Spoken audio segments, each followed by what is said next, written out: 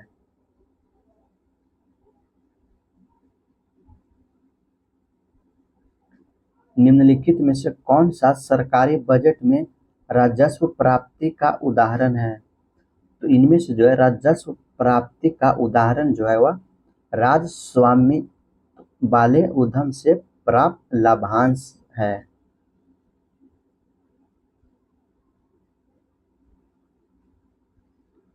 वैश्विक बहुआयामी गरीबी सूचकांक रिपोर्ट 2022 के अनुसार पिछले कितने वर्ष में जो है भारत में कुल 415 मिलियन लोग बहुआयामी गरीबी से बाहर निकले हैं। तो ये जो है पिछले 15 वर्ष में निकले हैं। इसका जो करेक्ट हो जाएगा ऑप्शन नंबर 4 हो जाएगा।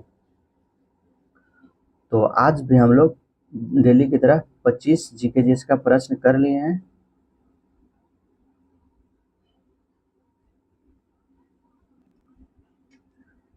आज हम लोग सेट नंबर 19 को कंप्लीट कर लिए हैं। तो आप लोग जो है आज 25 क्वेश्चन में से कितने क्वेश्चन सही कर पाए कमेंट करके जरूर बताइएगा।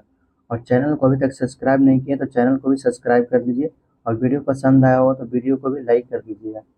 और जितने लोग चैनल को इस क्लास के बाद PDF लेना चाह रहे हैं तो आप लोग टेलीग्राम पे जाके सर्च करिए ज्ञानपुर अड्डा 24 या फिर इस वीडियो के डिस्क्रिप्शन में भी आपको इस चैनल का लिंक मिल जाएगा टेलीग्राम चैनल का, आप लोग वहाँ से भी ज्वाइन हो सकते हैं। तो चलिए मिलते हैं फिर से हम लोग प्रैक्टिस सेट नंबर 20 के साथ कल। तो आज की इस क्लास में इतना ही। जय हिंद जय भारत।